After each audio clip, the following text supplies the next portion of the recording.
नमस्कार, वाजिद हुसैन सिद्दीकी स्टोरीज में एक बार आपका फिर से स्वागत है। तो प्रस्तुत है उनकी 3 प्रकाशित पुस्तकों के संग्रह में से चुनी गई आज एक और नई कहानी, जिसका शीर्षक है हनी ट्रैप। डॉक्टरी की परीक्षा पास करने के बाद मेरी पोस्टिंग सीमा से सटे गांव के स्वास्थ्य केंद्र में हुई। मेरे दोस्त ने चुटकी ली। मुबारक हो डॉक्टर साहब, अब आप मरीजों से ज्यादा बंदूकों की आवाज सुनेंगे। मैं मुस्कुरा दिया, लेकिन भीतर कहीं चिंता घर कर गई। गांव पहुंचा तो वाकई माहौल अलग था। हर ओर ऊंचे नीचे पहाड़, संकरी पगडंडियां और उनके बीच चमकती नीली झील। गांव वाले सीधे साधे थे, लेकिन हर चेहरे पर आतंकवाद की दहशत का साया दिखता था। पोस्टिंग के कुछ ही दिनों बाद मुझे पता चला कि झील के पार हर साल एक बड़ा मेला लगता है। लोग दूर दूर से आते, नाव से झील पार करते, ढोल नगाड़ों की थाप और लोकगीतों से वातावरण गूंज उठता। मैं मेले में पहुंचा। बाजार सजा था, झील किनारे झूले लगे थे, रंग बिरंगे झंडे हाथों में लिए बच्चों की खिलखिलाहट से वातावरण जीवंत हो उठा। यही मेरी नजर 2 लड़कियों पर पड़ी। सफेद सूट में, सिर पर हल्की गुलाबी ओढ़नी, मुस्कुराते हुए बच्चों को खिलौने दे रही थी। चेहरे पर मासूमियत, आंखों में शरारत। मेरा दिल एक पल को ठहर गया। मैं धीरे धीरे पास पहुंचा। आप यहीं की हैं? मैंने हिम्मत करके पूछा। एक लड़की ने हल्की हंसी के साथ कहा, नहीं, पड़ोस के गांव से आई हूँ। मेरा नाम शन्नू है और ये मेरी सहेली शब्बो है। मैंने कहा, मैं नवल किशोर, सरकारी अस्पताल में डॉक्टर हूँ। तभी हिंडोले वाला आया। शाप मेम शाप को झूला झुलाएगा? नहीं, मैंने रूखेपन से कहा। वो पीछे ही पड़ गया। शाप बादलों की सैर करेगा? एक लड़की ने कहा। ठीक कह रहा है, जब हिंडोला ऊपर जाता है लगता है बादलों के पास पहुंच गए। तभी अचानक घटा आई और मूसलाधार बारिश होने लगी। मैं पेड़ के नीचे खड़ा जल भराव को देख रहा था। दिलकश नजारा था, लेकिन मेरी जिंदगी चटियाल मैदान थी।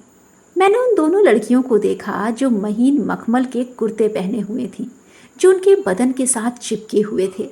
मैंने पहले किसी लड़की को बारिश में इस तरह भीगा नहीं देखा था, क्योंकि मैं मिजाज से इस किस्म का लड़का था जो औरतों को इन निगाहों से देखना पाप समझता था।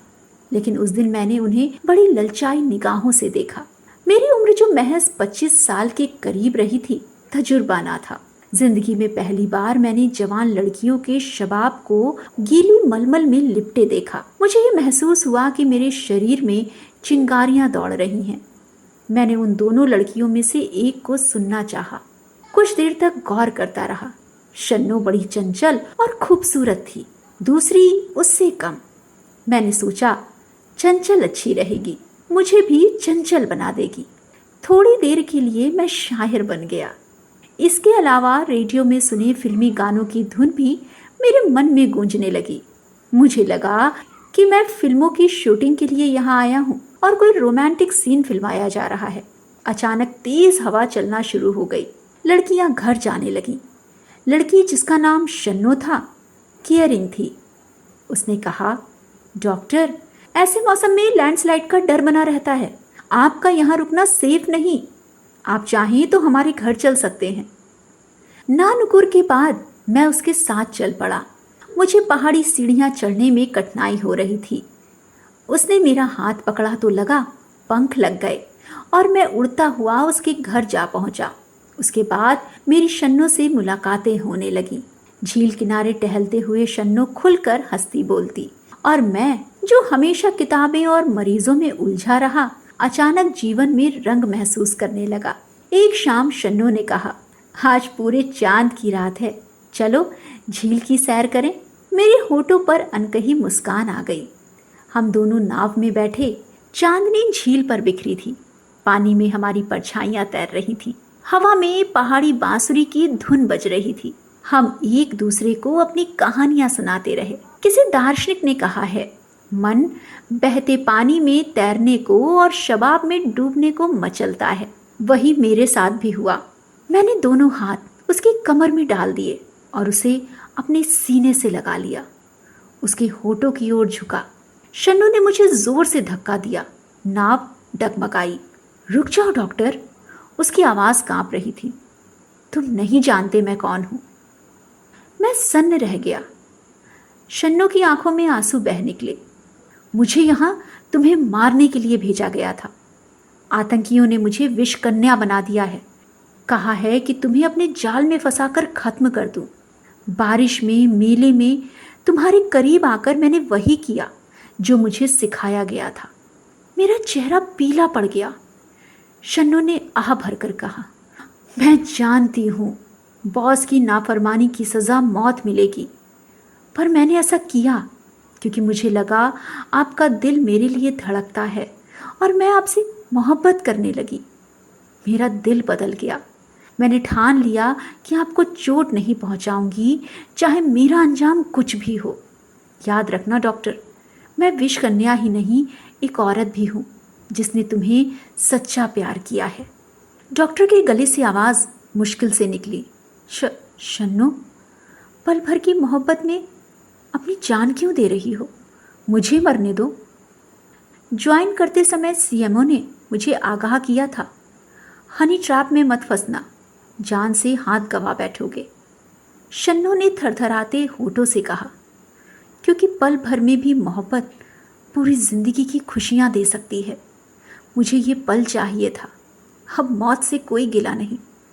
उसने अपनी चोली से पिस्टल निकाल कर मुझे थमा दी। इसे रख लो, तुम डॉक्टर हो, तुम्हें जिंदा रहना है वतन के लिए और मेरी मौत का बदला लेने के लिए। इस वक्त झाड़ियों में हरकत हुई, गोलियों की आवाज़ गूंजी। शन्नो डॉक्टर के सामने खड़ी हो गई और चिल्लाई, गोली चलाओ डॉक्टर। अचानक फौजी दस्ते वहां पहुंचे।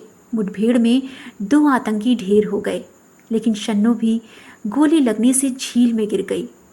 डॉक्टर चीखा, शन्नो! फौजी अफसर ने उसका कंधा थामा। डॉक्टर साहब, आपने देशभक्ति की मिसाल कायम की, लेकिन वो लड़की, क्या वो सचमुच आतंकवादी थी? मैंने गले में अटकी रुलाई से कहा, नहीं सर, वो देशभक्त थी।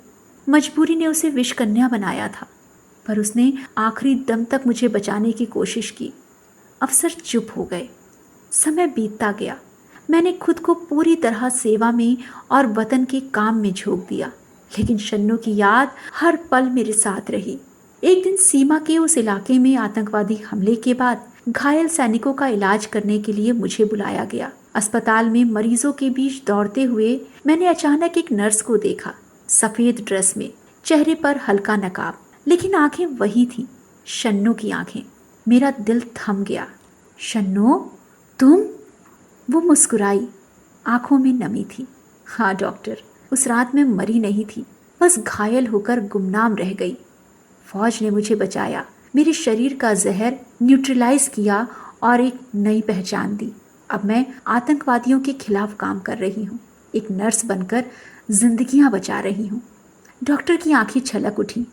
उसने धीमे से कहा, तो अब तुम विषकन्या नहीं, मेरे वतन की बेटी और मेरी हमसफर हो। शन्नो शर्म से लजा गई। पूरी चांद की रात की अधूरी कहानी, बरसात का वो पहला इश्क, वतन और मोहब्बत का दीप अब हमेशा के लिए जल उठा था। कहानी हनी ट्रैप समाप्त। मिलते हैं बहुत ही जल्द एक नई कहानी के साथ। कहानियाँ सीधे आप तक पहुँचे, इसलिए वाजिद हुसैन सिद्दीकी स्टोरीज़ को सब्सक्राइब करना और लाइक करना मत भूलिएगा। नमस्कार।